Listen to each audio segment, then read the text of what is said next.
Team, what a show we've got for you today, because today we've got Andy Paul. And all of you know the name Andy Paul. Andy is by far the GOAT of B2B sales podcasting, and it's not even close. He's the greatest of all time in terms of business-to-business sales podcasts. He had actually 3 podcasts. He had a podcast called Accelerate. It then became the Sales Enablement Podcast, and finally had the Win Rate Podcast. The combination of those 3 probably did somewhere between 1,200 and 1,400 podcasts. Everybody who was anybody in B2B sales or leadership or coaching was on that podcast.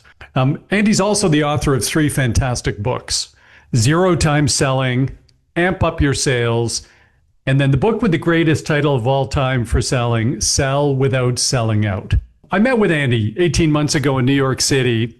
And coincidentally, right after that, he took a sabbatical. I hope it had nothing to do with meeting me, but he kind of took a sabbatical from our industry. And although you'll hear in this podcast what he was up to, I always knew he'd be coming back. And I'm so thrilled that we've had a chance to get him back into the industry and starting with, this podcast. He's working on a new book that he talks about during the podcast. And we really talk about a couple things in today's podcast that I think will be very interesting. Andy takes an approach that we actually don't need top of the funnel. Andy's approach is that when we look at win rates for most businesses, they're somewhere between 20 and 30%. They're just way too low. So Andy's focus is, how do we actually just get better at winning what's already in our funnel? That way we're not dramatically increasing the cost of sales. It'll be a real impact on a business. Really interesting discussion, as you would expect with someone like Andy.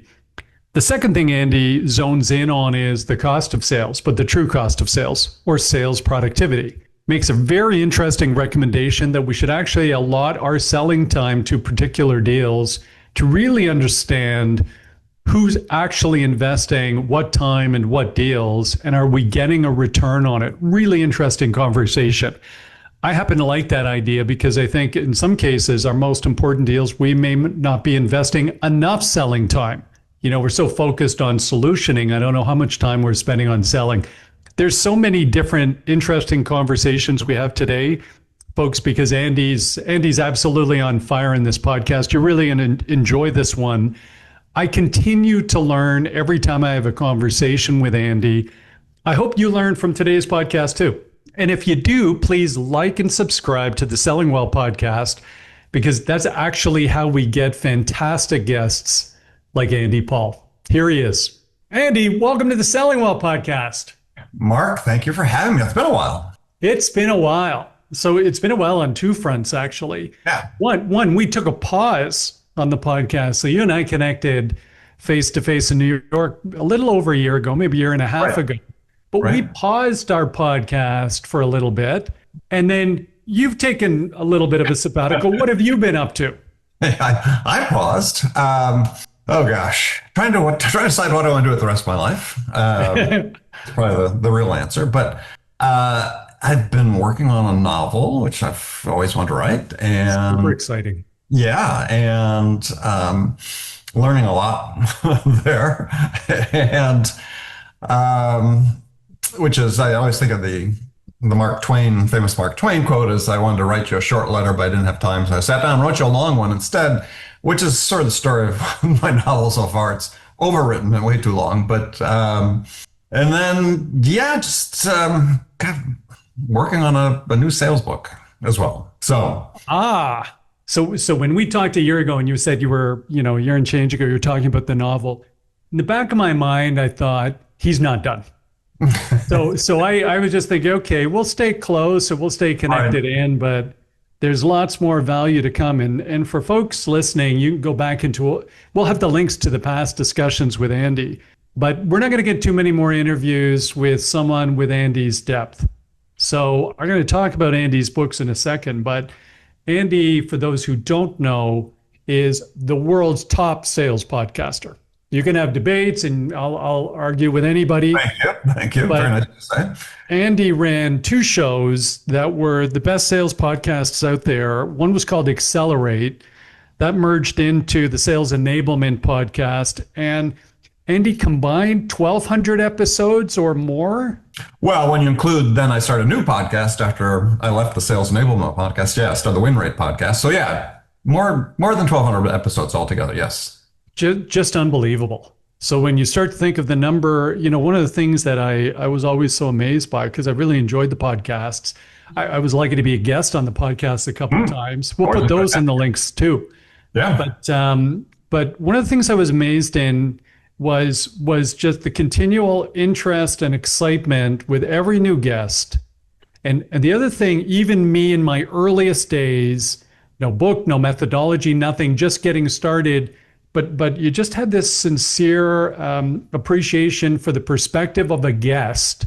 And it almost felt in the early days when we had nothing behind us, you treated me like one of the top global guests you had. And I loved coming on the podcast for that. Yeah. So, which I really appreciate. And thank you for that, by the way. Well, no, I mean, I enjoy the conversation so much. I mean, part of that, I think if you want to be successful in podcast or creating content, whatever, is, yeah, you can't take it from the perspective that you know everything.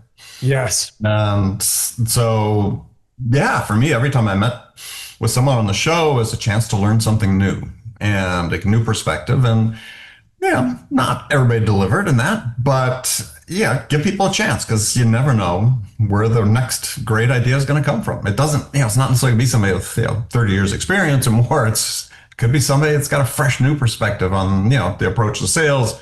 So for me, it's just like, yeah, I want to talk to as many people, a wide spectrum of people, and see what I can learn. What a great and absolutely spectacular approach. And I'll be honest with you, that was something I stole and mirrored.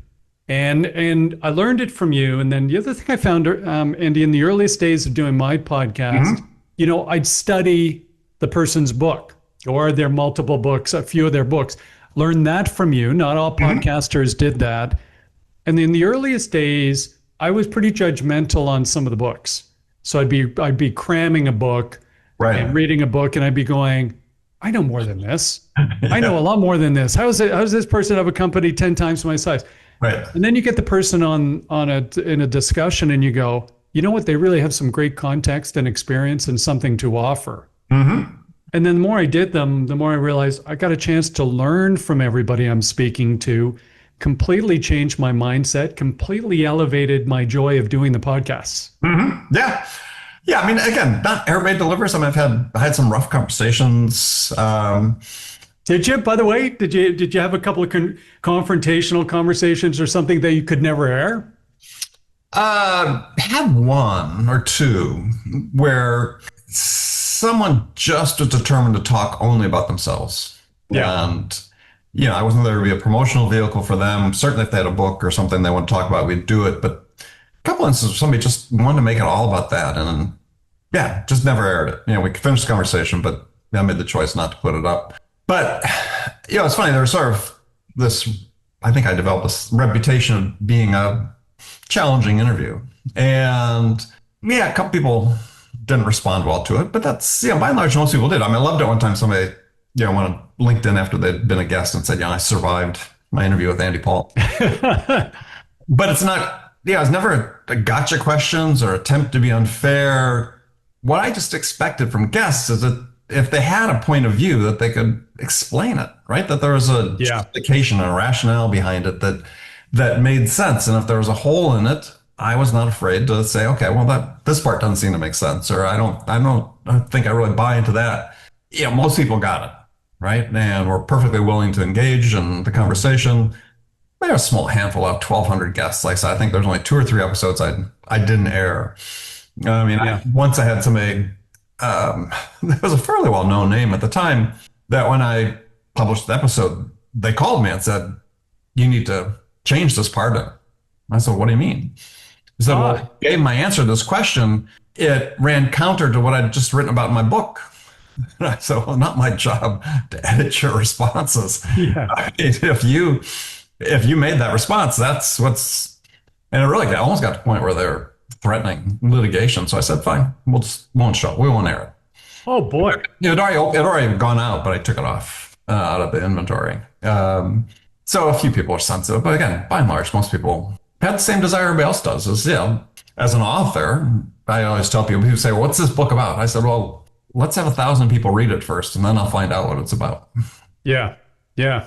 How interesting you say that. That's a great number, by the way. One or two for, 1,200 plus interviews. Not too bad at all. And I didn't after our first interview, I didn't find you a challenging interview once I understand who you were and your perspective. But the first time we had an interview together, I was really just starting the business 13 years ago. There's like, Right. and we had people who booked me on the podcast. So somebody who worked for me booked me into 10 podcasts. And it was early days of podcasting. This probably was, 8, 9 years ago. And I did 4 or 5, and they were the easiest discussion I'd ever had. Right. Like, what are you trying to do in a sales? And I'm just walking into these things. I started sleepwalking through them, and I'm not prepping for them. I'm not checking anybody out. And I got so complacent that they booked me in with you when I was literally on a client site consulting with somebody. I had to go into a different room, jump on this thing, no prep, jump on. And you said something about, it was something, I have to go back into it, but it was, hey, tell me, what do you look for when you're recruiting people? And I gave an answer like I wrote Who by Jeff Smart. Like I was so arrogant and confident in the answer. And you said, it's pretty interesting. Stanford just released a report that was almost completely counter to everything I just said. And also talked about how meaningless an interview process was because it was like flipping a coin. And I remember hitting the mute going, holy shit, I'm in a different type of interview here. And suddenly all my adrenaline comes up. Now I'm in fight or flight trying to figure out, okay, I better wake up for this interview. So Yeah. there were 2 or 3 after that, but it was just great.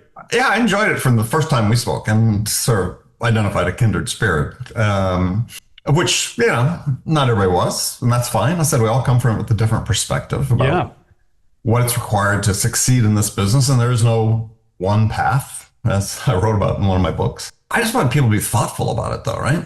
Yeah. I mean, this is not unfortunately, over the last, 20 years in particular, everybody thought we can take this game that's so highly personalized, this profession that's so highly personalized, and just turn it into a cookie cutter business. And we've suffered from it. Man, I don't think anyone can really make an argument that hasn't been the case, right? We've seen win rates fall, we've seen quota performance fall, and yet there are people who think that the problem is salespeople or sales managers, as opposed to what we're trying to do and what we're trying to teach people to do and how to enable them to do it and so on.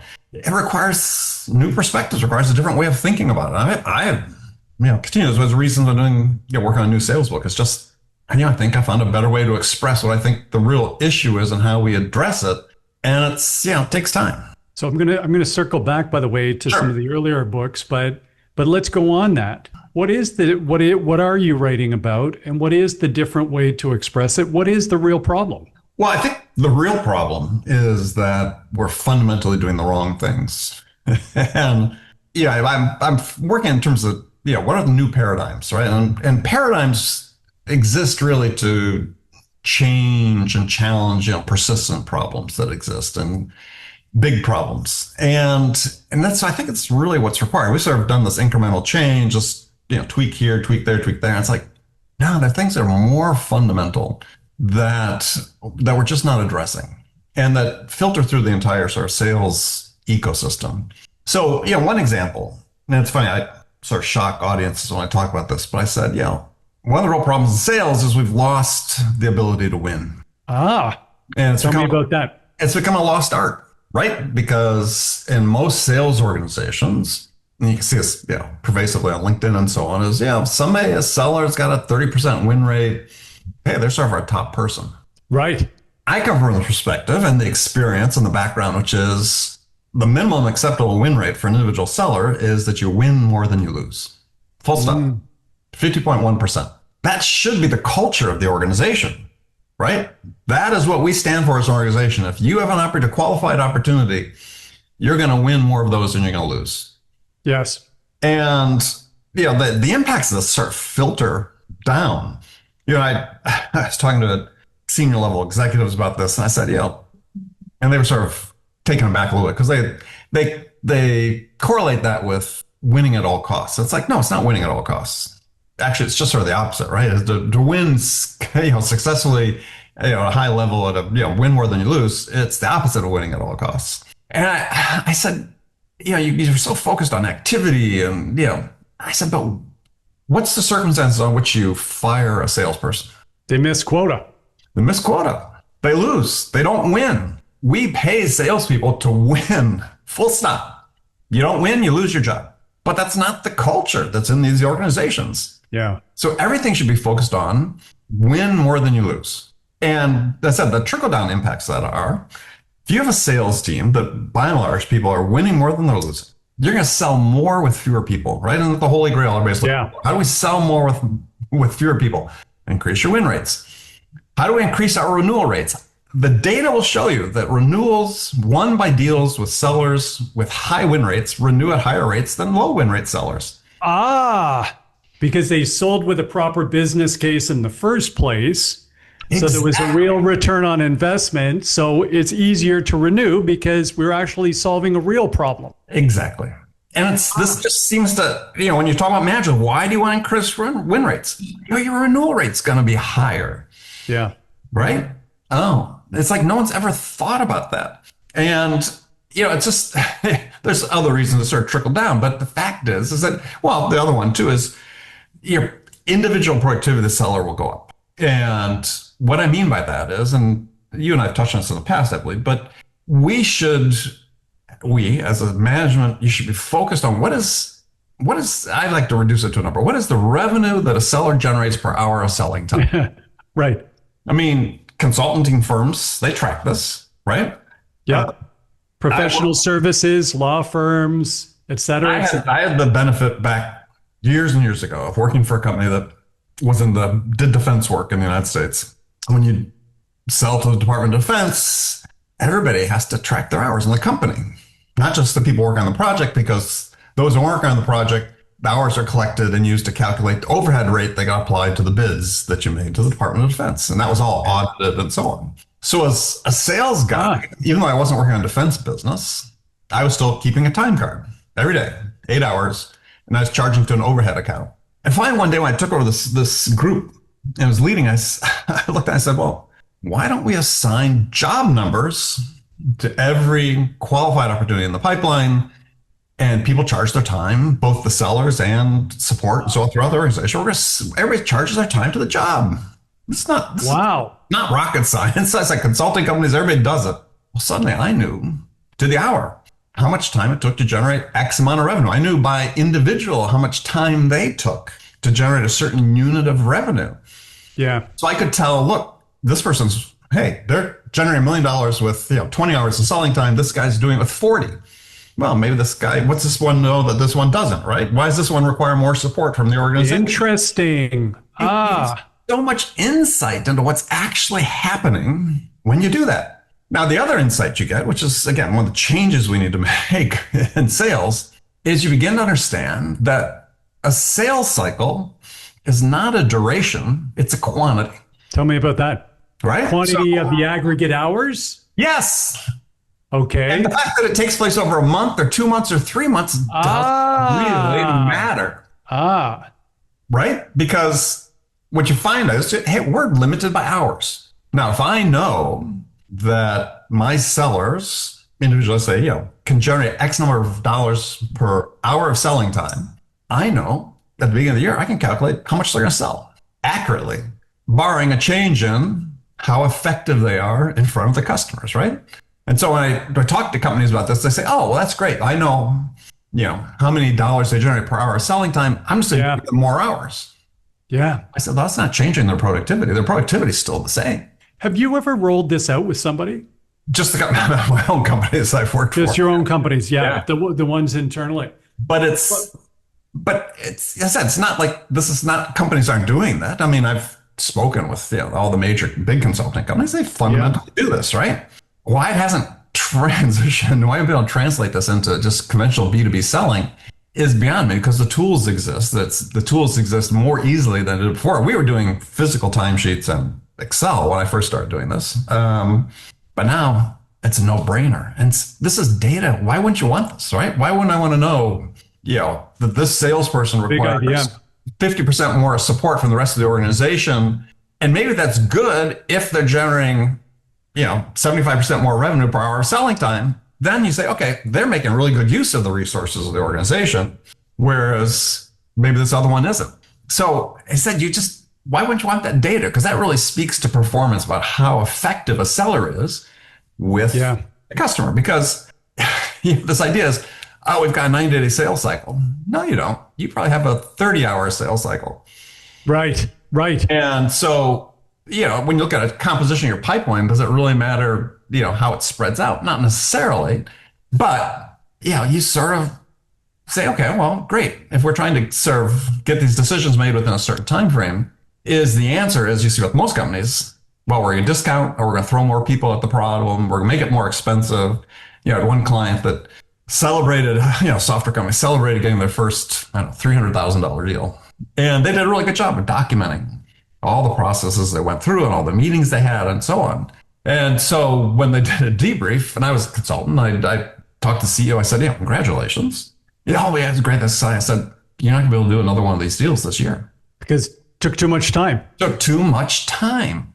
Yeah. Right? And so when you track that, though, then you say, okay, well, good. What do we need to change? Right? It might change your ideal client profile. You might have to go after smaller deals. Or how are we interacting with the buyer, right? Because, and this gets back to another sort of fundamental change I think that we need to make, we absolutely have to make if we want to really change things, is we train our sellers from this perspective that your job is to go sell a product. And that's a problem because that's wrong, right? What are they doing? Well, that's what they're doing. It's not what they should be doing because we have this whole idea like we're monitoring intent data, right? We get these signals from our buyers. They're in market to buy. No, they're not. They're in market to make a change, dramatically different, right? Because if we say, look, they're in market to buy, then I'm going to throw you into my sales process. Yeah. I'm going to try to make my first call. I'm going to try to do a discovery call. It's like, hold on a second. What they really want to do is they want to make a change from what they're doing. They want to achieve a different outcome in some portion of the business than what they're getting today. Well, what's that change they want to make? The conversation you have, what I call a change conversation versus a sales conversation, leads you down a different path. Because then what I'm trying to do is I'm trying to, instead of discover what the problem is, which we can get back to because I think discovery is such a huge problem with us today, is what I want to do is I want to help the customer define the outcomes they want to achieve, the changed outcomes, and the change path they're going to use to get there. But we go in now today in sales and say, well, I've got this ICP and everybody shares this one problem. Yeah. Well, no, they don't. They don't. Oh, of course not. What people are trying to do is they're trying to make a change. And where we get the cart before the horse is we think, well, if we can identify the problem, we can identify a prospect and the path to selling. Well, you really don't know what the problem is until you understand where they want to go. Because when you understand and help them define where they want to go, then the problem is, what's the obstacle keeping me from getting there? Yeah.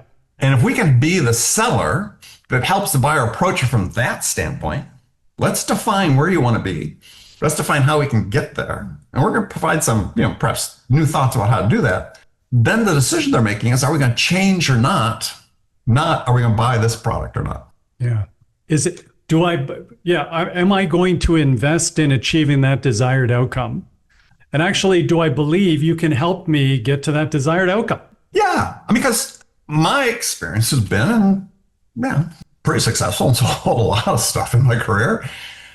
From, in almost all cases, being an underdog, working for small startup companies, but selling, $100 million type systems in some cases, $1 million, but the largest are well over $100 million. It's all the same. If I could help the buyer define what it is, the change they want to make. And the way I do that is I'm building trust with them. And through the trust, I build my influence with them. Because that's really what buyers do, is when you build trust, what they're saying is, I'm going to open the doors to your influence. Yeah. Right. And, if I can do that, it doesn't matter how big a company I'm selling to the customer, I have the inside track, because I'm not saying you have this problem. I'm saying, let's define together. Let's work together where it is you want to be. Yeah. And this is an opportunity to invest, not just put a Band-Aid on a pain point. Yeah.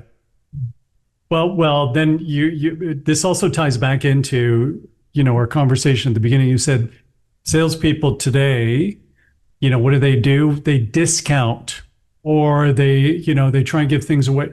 It's because I have no idea what the desired outcome is really. I'm pitching a product, and somebody said they had a modicum of interest, so I'm going to fire a proposal over as fast as I can. Why? Because one of the main metrics I get tracked on is the size of my funnel. Yeah. So, Oh, yeah. and all of this. So we start to track all these things, but we're tracking the wrong ones. This is really such an interesting idea. This productivity, and you talked about professional services. Way back when, a few years back, when we had Dan Pink on the podcast, and we're talking about To Sell is Human and his latest book. At the end, I go, "Why are you so interested in sales?" Because he didn't grow up in sales. Yeah. Yeah. And he said the whole idea of writing the book the first time was he was seeing a huge gap between this stereotype of sales and what he knew. He had friends who were in sales. And at the end, he said, he went through this list of what his friends really are: problem solvers. They have huge levels of business acumen. They're smart, they're forward thinking, they're innovative. He said today, B2B sales is management consulting. Management consultants track their time. Management consultants have nothing to sell. They actually come in and they work with you to understand what's going on with your business. Usually they'll come in and say, based on public disclosures, you're lagging in your industry against a couple of metrics, but let's talk about it. And then they'll get pointed down a direction to say, hey, let's get in a room and figure out if there's a way of helping you achieve these meaningful business outcomes. Well, and that's really this idea that I mentioned before about instead of having a sales conversation, let's have a change conversation. Because to that point, and I wrote about what you just talked about in Sell Without Selling Out, was, I spent a chunk of my career as I'd work with these, thank you, these startups where oftentimes we didn't have the product yet. My job was to go out, in one company, I got hired to start a division of the company that was selling, they were the defense company. I was starting the commercial side of things. And the CEO said, go sell to whoever you want as long as they pay for the development of the product. It's like, oh, nice. Okay. Okay. And so, that's what I did. I didn't have a product to sell. And when you have to put yourself in that situation where you don't have a product to sell, you really opens, first of all, it's way more fun than actually selling an actual product. But B is, you have to be, more creative and more innovative and more thoughtful about, okay, well, how do I surface something that resonates with them, that represents a change from what they're currently doing, that they would perceive to be a great investment opportunity, a great way to allocate their capital. And that is the perspective that every seller should have on every single deal. And I wrote that in Sell Without Selling Out, is approach every deal as if you don't have a product to sell. Yeah. I'm there to help you think about the outcomes that you want to change and how to achieve them. So for the folks who help us with editing, that's the blurb, by the way, for the podcast. Approach everything you do in selling as you have no product to sell. I love that idea, Andy. Immediately, what it takes it away from is most of the time, based on the way our brains work, I'm just waiting to interrupt you. Whatever you're talking, I'm talking to a buyer. The way the brain works, they speak at 125 words a minute. My brain processes at 400 words a minute. I can't stay focused. I just want to interrupt. And all I want to do is pitch a product. And particularly the newer I am in sales, that's all I know how to do. I don't have business acumen. Maybe I have this much industry acumen, but I learned my product because that's what they taught me before they unleashed me. Right. Well, and this, again, not to hype my books, but it's part of my just basic philosophy through all my books. But I talk about in Sell Without Selling Out is, there's 4 core strengths or skills you need to have as a human: connection, curiosity, understanding, generosity, right? Yeah, that's great. Your ability to connect with another human being, to build trust. The trust leads to influence.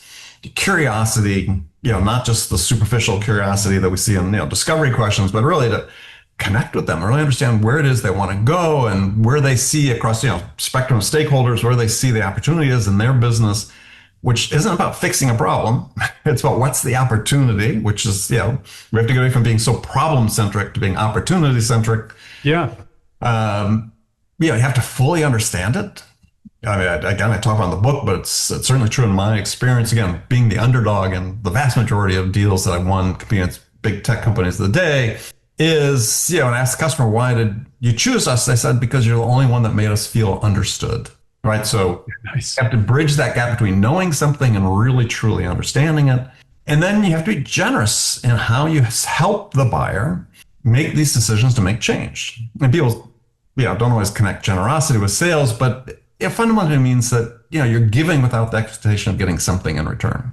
Yeah. Tough, right? It's not like you're not motivated to get them to do business with you, but it's just not this, quid pro quo that's so pervasive in sales.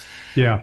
And if you can do that, even without business acumen, you can go and have a great conversation with someone. Business acumen will make it much better over time. But as new sellers, I think back to my own experience because, I graduated college history major. I knew nothing about business to speak of, and decided to get a job, and everything seemed to be in sales, right? So other than having no discernible skills for that, I like I said, a curiosity a mile wide, and I am very competitive. So my first year selling computer systems, on-premise big computer systems, back 50 years ago, was just listening to these CEOs and these founders of these companies selling to talk to me about their business. And what I found was that if I just showed up and was, authentically curious, and was asking questions that just wasn't, designed to elicit a response that, are they a fit for us or not? They spent as much time with me as I could, as I needed. I've never had anyone throw me out. Here's kid, I was 21. I looked 16. Seriously, I looked 16. Yeah. And yet they gave me their time because I showed up connected and I was sincerely interested in understanding what was happening. I was willing to ask the questions, and it pays dividends. And it gets back to a topic I talked about before is, we really need to think, and again, I wrote about self-out, selling out, but expanding it and what I'm working on now is move beyond this idea of persuasion, really to think about influence. And what's the difference? Well, one is coercive, right? and the other is, helping people change their point of view, right? And in a more collaborative fashion. And, there's a book with a catalyst written by this professor from UPenn, Jonah Berger, who said that found in some research that 100% of human beings instinctively resist being persuaded. But if you build trust and the customer says, well, let's talk about that, or tell me what you got, then that's different, right? Then you're influencing.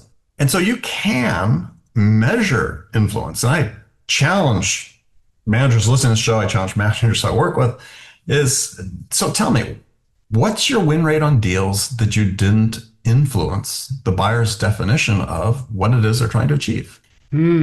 It's zero. What's your win rate? It's going to be zero. Well, it's very close. It's going to be very low. And so I said, well, how do you measure your influence? I said, it's very simple. I mean, you and I think have talked about this before, is just create a little simple table.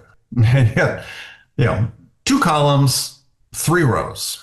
Could be a couple more. But the first row is, what was the buyer's definition of the changed outcomes they want to achieve before you talk to them? And then the second column, you put, what is their definition of the changed outcomes they want to achieve now? And if there's no gap between the two, you had no influence.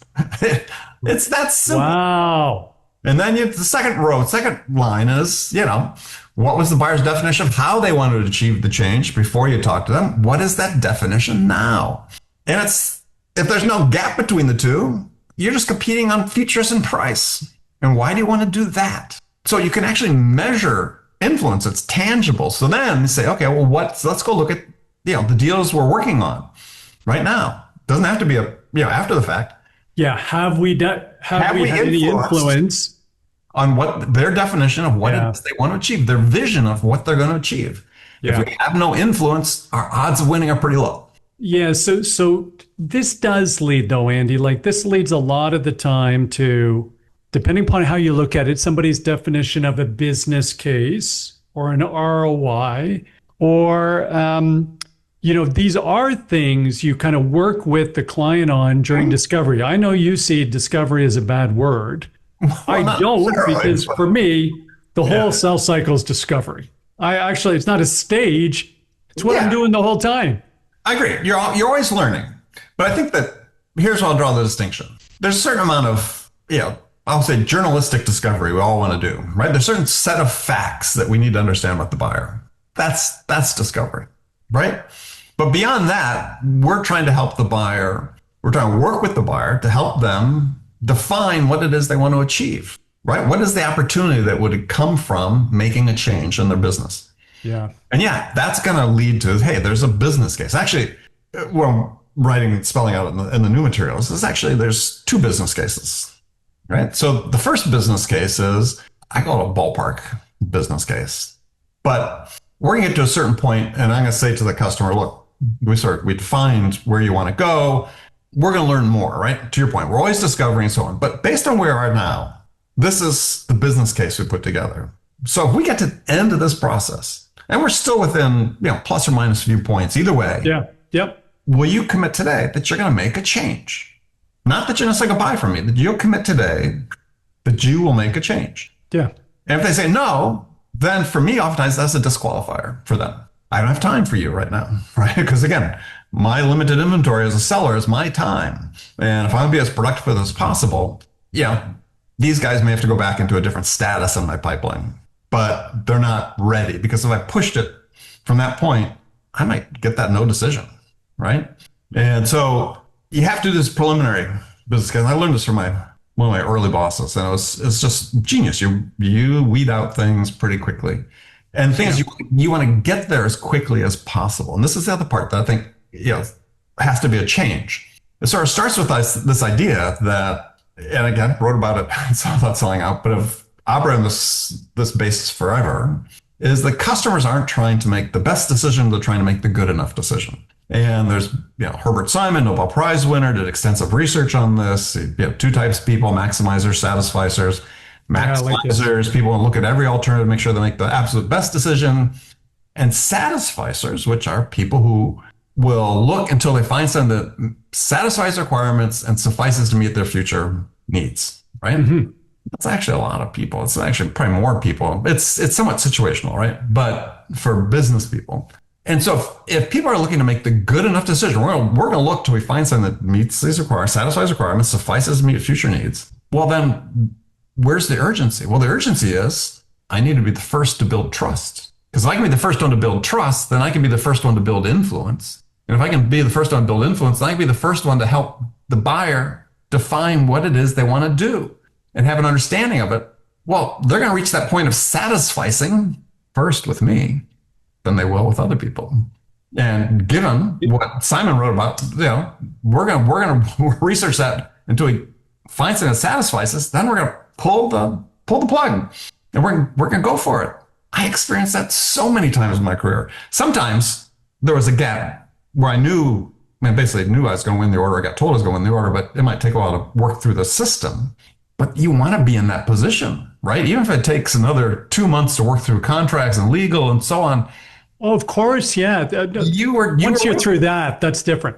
Right. And so as a seller, your goal should be I want to be the first to trust. I want to be the first to influence. I want to be the first to definitions of change. And if I can do that, and the first to this preliminary business case, I'm going to win more often than not. Yeah. And this gets back to what we talked about at the beginning, is we're here to win, right? Our sales processes that are set up are not set up to win. They're set up to complete a series of steps. I wasn't interested in that. I wanted to win. And maybe, right? Like your definition of what you're trying to do is actually my definition of discovery in our process. Hmm? So if we've got people listening today, Andy, like they're running sales teams right now. We know most of them, you and I know most of them are sweating. Yes. Right? We know most of them are sweating. We're just finishing the middle of the year, and smart companies are doing a Q3 sales kickoff. Not so smart companies are sort of taking it easy and going light on the kickoff. and they think they can make it up in Q4, and Q4 is just a panic the whole time. Mhm. But what would one of those leaders running a team of 8 or 10 today, because they're all experiencing that, that's a universal problem. Win rates are dropping, no decisions probably increasing, Mhm. all those bad signs. We forecast a deal, they went quiet on us. If you've got any trust and influence, people don't go quiet. They'll give you a bad decision, like something Yeah, happened or the business changed, but they absolutely. won't ignore you. Very So rare. Very yeah, rare. very rare. So what would you suggest as because it's pretty hard. As much as I'd like to get you back to what you did to me 8 years ago and dispute this stuff, it's pretty hard to dispute these things. We want trust, we want influence. But what does the leader do right now? So they're in the middle of a game, they're in the middle of a year, maybe they're sweating. They still have some time left in 2026 to make an impact. What would you do if you took over a sales organization right now? Yeah, I mean, I would. That's a great question. These are, yeah, longer term structural things we're talking about. But in the short term, I want to look at the people in the deals, right, and understand whether these are deals we should be working on or not. Ah, there you go. And that to me is sort of first. And then decide whether we're really in touch with the things that are going to drive the customer to make this decision to make a change. And for me, these are these definition points, right? Yeah. Because, the buyer, we have this issue is we think buyers still are going to make monolithic changes. We are monolithic decisions, right? We're making a product purchase decision. It's like, no. They're making 4 or 5 decisions first, right? The first was, what's the change you want to make? 2, how do we want to get there? 3, what are the obstacles in our way? 4, does the business case make sense? 5, is this the vendor we want to work with? I mean, those are distinct decisions they have to make that you need to be focused on. How do I win each of those decisions? Yeah. So it starts with, is this somebody that's really somebody we should be selling to? And, do they really belong in our pipeline? And if they do, then where are we in terms of building the level of trust and influence to say we're going to have an impact or have the ability to impact the decisions they make? And it's talking to the sellers, it's talking to the prospects, it's talking to people within the organization that maybe have been talking to the prospects as well, because you'd be surprised how they get different feedback from the customer. Hey, John's not really doing that great a job with our CEO or whatever, right? You just have to get in and investigate what's happening and then make some tough calls, because it could be that you've got some good deals that you got the wrong people on and you need to make changes, and that's hard but Yes. tough, right? Because what's at stake is your job and the health of the company and so on, and you need to do what's best for the company. Interestingly, these days, too often you say, well, we're going to give this to our top sellers, got a 30% win rate. It's like, no, that's not the person to give these deals to, because chances are you've got people in the organization that if they were pointed in the right direction and given the right support and really understood what it is they're trying to do, the things I talk about, right? We're trying to build this trust and influence. We're trying to help the customer define what it is they're trying to do. We're just not going and saying, we've got the answer. You may find people much better suited to the job and make a mid-course change, right? I mean, I made a career out of bringing people from electrical engineering into sales. Really? By the way, you wouldn't think traditionally when you think of the attributes of a salesperson that people think of, that stereotype, Yeah. it wouldn't be an electrical engineer. Yeah. But then just to give one example, this one client, I had a client ran sales for about 4 years on a 2-day-a-week basis and more than doubled sales. And we sold the company for a big chunk of money. Nice. And we brought a guy in from engineering to be the lead salesperson. And he was pathologically shy. I could sit in the lunchroom with him after working with him for 7 years, and he still wouldn't say hi to me. But when he talked to the customer, he understood. He understood what it is they were dealing with. He understood their challenges. He understood where they thought they wanted to go and how we might be able to help them with that. And it didn't matter at that point. And he just crushed it. I have example after example. I remember one engineer I was out recruiting to come in to work for me at one point. And he said, well, I can't do that. So what do you mean? He said, well, I can't try to persuade people to buy something they don't want to buy. I said, that's great because that's not your job. Exactly. Right? Nice. Your job is to help them identify the opportunities and the better path forward and how to be more efficient or effective or whatever. And I said, isn't that what you do as an engineer every day in your designs? He goes, oh yeah, I can do that. And so I this one company I took over, sort of not quite mid-year, but well, actually it was sort of halfway through the second quarter. Just changed people out because we could have kept the course. That wasn't a huge organization. It was 5 salespeople. But I looked at it and said, I could do this work myself. I could do the work of at least 4 of these people myself. Wow. And I did. And we then brought in people that could take the place. So we started, by the end of the year, we were staffed. And the next year, this was an organization I took it over. They had done $6 million in bookings. Sort of when I took over part way through the year. The next year we did about 175 million in bookings. And jeez, wow. None of the salespeople. What? None of the salespeople. I hope you had a piece of that company. Oh yeah. None of the salespeople were salespeople. Engineers. Wow. Number one guy was actually a marketing guy that sort of converted. And he was just dynamite, right? Again, wasn't the typical salesperson, but very methodical, really understood what it is we were trying to do, working big deals that he had never worked on before, but he understood what we're trying to do is help this idea of they're trying to make a change. They're not trying to buy a product. They're trying to make a change. If we can help define what that change is, then we've established influence and we're on the inside track to win. And they crushed it. So my advice is look at the people hard. Don't be afraid to make changes. You may have to pick up the slack yourself a little bit depending on the size of the organization. As a VP, tough. Go out and do it. If you don't know how to sell a product, that's your problem. And then, build the team with people who are, I call it curious, open-minded problem solvers, but I don't want to overdo the problem solving too much as, curious, open-minded, maybe opportunity spotters is the better way. Because that's what you're really trying to help the customer do. I mean, I never, and I say this with all sincerity, in my career selling the better part of $1 billion closing is that I never once had a customer that said, we're buying to fix a pain point. We're buying to take advantage of this opportunity that presents it to ourselves by making a change. In the process, we may be fixing a problem that's the obstacle preventing us from getting where we want to go. But it's not the problem that's driving it, it's the opportunity. Yeah. It's a better future. Yeah. And people are willing to invest in that. Yeah.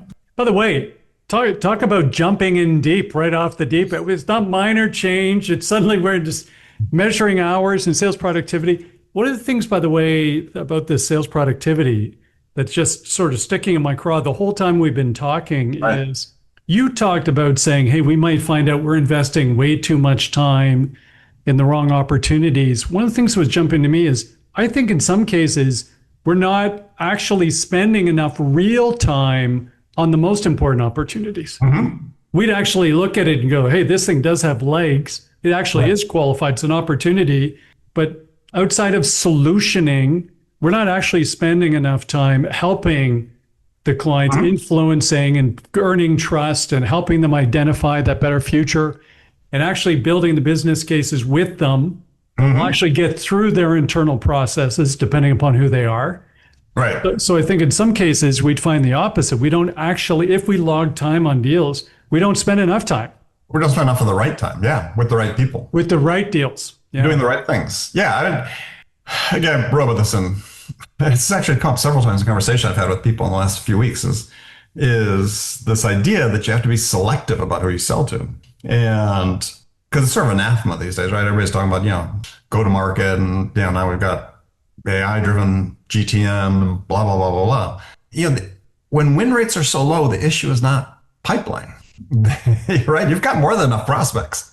Yeah. If you're winning, the average win rate in B2B sales, which it is less than 20%. It's not that you don't have enough prospects. It's you're not doing a good job working the people you have, right? And if you've really dialed in on your ICP, you're just executing horribly. And there's no excuse for that. And so you maybe have to be more discerning within that pipeline even and saying, look, we're trying to work too many opportunities. We should be working fewer and doing a better job of it. And the vision I like to give people is that you're the bouncer at the head of the velvet rope. And the club is your pipeline, and not everybody gets in, because as a seller, you've got an inventory of hours. That's all you've got. How are you going to use that inventory? Yeah, it's great. And unfortunately, people use it the wrong way. And it's, you talk about no decision rates, right? We've all had no decisions. I've had very few in my career, but people misunderstand it. They think that status quo is the competition, and it's not. And as long as you think it is, you're going to run into this time and time again. When a customer says we're going to stick with what we have, what they're not saying is what we're doing is fine. What they're saying is you didn't convince me that there's a better reason, the reason to do something better. So a no decision is a loss. Full stop. It's not we're putting it off. The buyer made the decision to not do what you. Yep. And sellers and managers have to adopt that instead of saying, moral victory, there's no decision. They didn't go to the competition. They didn't go to the competition. Yeah. It's like bullshit, right? You lost because you didn't do a good enough job of helping define where it is they should go and how to get there and make the compelling business case to do that. Well, Andy, first of all, completely agree. Secondly, I'm glad I influenced you to get back into the game. I'm going to take full credit for that from that lunch in New York 18 months ago. So excited to hear you're working on another book. And team, by the way, we referenced a few times, but Andy's books include Amp Up Your Sales, Zero Time Selling, and then the book, one of my favorite books, by the way, that has the best title ever. This is the best sales book title ever. Sell Without Selling Out. There is no better title ever than that book, Sell Without Selling Out. And by the way, it's also one of my favorite books. It reminds me of the Michael Bungay Stay in Your Book, The Coaching Habit. Great read, easy to go back to. My books are always dog-eared and highlighted. I still like holding books and highlighting them. The links to all those books are going to be in the podcast here today. And you and I, as usual, could keep talking for another hour. Yeah, I'm surprised it's been almost an hour already. Yeah. It's just unbelievable. How do people get in touch with you today when they want to learn more? Right. How do they get in touch with you or follow your best thoughts today? Yeah, I mean, as you said, I've taken a bit of a pause. So not a lot of new content on LinkedIn, but LinkedIn probably the best place to message me if you want to connect with me. My website's a little out of action at the moment. Go to my LinkedIn page and message me there if you want to, or you can message me at andy@andypaul.com. But those are the best two ways to connect. Well, listen, by the way, sabbaticals work. Like, look at the energy, the enthusiasm, the focus, like you never missed a beat. And so a little break is a great thing. We should all be so lucky. I think, as I told you when we had spoken a couple weeks ago, it's like, part of it was I sort of looked at and said, I've been gone for a year and you guys still haven't learned anything. I can't, don't make me accountable for all of that. Okay. I'm trying to fix my little piece here. But we just, the things that have been a problem prior to heavy adoption of AI are still a problem. And if we're fundamentally doing the wrong things, AI is not going to fix it. If we're so focused on pushing and persuading people to buy our products and we're just going to use AI to amplify those motions, our win rates aren't going to get better. Right. And you're going to find yourself in a situation where if the win rates continue to be low, well, why do they need you at all? Right? I mean, if you can only win one out of every 5 deals, the machine can do that. We don't need you for that. And so sellers are digging themselves a hole.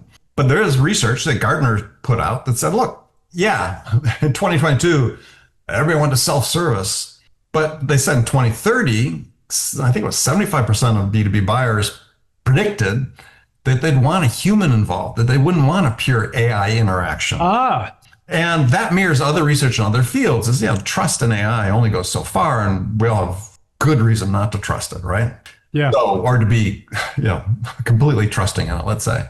So there's a role for humans that I've always advocated, that role of that, selling's become more human, not less. It's certainly successful selling. You have to continue to think for yourself, to continue to be creative and innovative. Use the tools to provide you with ideas and ways to think more broadly. That's one of the beauties of AI. I mean, I use it for that. But there's still a big role for humans if we're doing the right things. And again, it's sort of what will be the focus of this book is just, but these are things that real sellers have been doing. Sort of the working title of the book is Real Selling. Great title. Well, it presupposes that something isn't real. And I believe that people who are selling with low win rates, that's not real selling. That's unreal selling. It has no value to them really and no value to their customers. Let's change that. And it changes, there's a lot of things to change, but you can pick just a few and start, and it'll make such a, qualitative difference and a substantive difference in your enjoyment of the process and the buyer's experience with you. Because at the end of the day, as long as the human's involved, the buyer's experience with that human is going to be the primary reason that, they make their decision. Yeah, I completely agree. Well, listen, we're going to hear lots more about that. Folks, we've got something exciting coming. We'll share in the coming weeks. Andy, just a great discussion again. As always, I learned something when I'm chatting with you, and Likewise. It's super fun. Thank you. We didn't even get a chance to talk about the World Cup. Next time. Spain won. Yeah. Oh, thank you. Spoiler alert. Yeah, that's right. Spoiler alert. If you have recorded these games. Well, I have all this more free time in my day now because I'm not scheduled to watch all these matches. Though now Tour de France is taking up a lot of it, but that's ending soon too. So I can be more productive again shortly. Actually, we've had a couple of guests who got the chance to win the lottery to do the legs of the tour. Punishing. Oh, the elevation on some of those legs, just punishing. Well, I'm doing some of those on my Zwift. So wow, how fun. Yeah. Awesome. It's not, scenery's not quite as good in my room as opposed to being outside the Alps, but still fun. Yes. Well, Andy, thanks again. We'll be chatting soon. Great. Thank you very much. Team, thank you. As always, thanks for joining the Selling Well podcast. And we run this podcast to try and improve the performance and professionalism of B2B sales, because we think in doing so, we actually improve the lives of everybody in sales. So thanks for listening to the podcast. If you like today's podcast, by the way, please like and subscribe to the Selling Well podcast, because that's actually how we get great guests like Andy to join. If there's ideas you have for the podcast that it can help us make this better, we love constructive criticism. So my email is markcox@inthefunnel.com, personal email. I respond personally to every bit of constructive criticism. Say thank you first. And by the way we run the podcast now is a function of some of the feedback you've given us already. So thanks for joining today. We'll see you next time on the Selling Well podcast. Take care, everybody.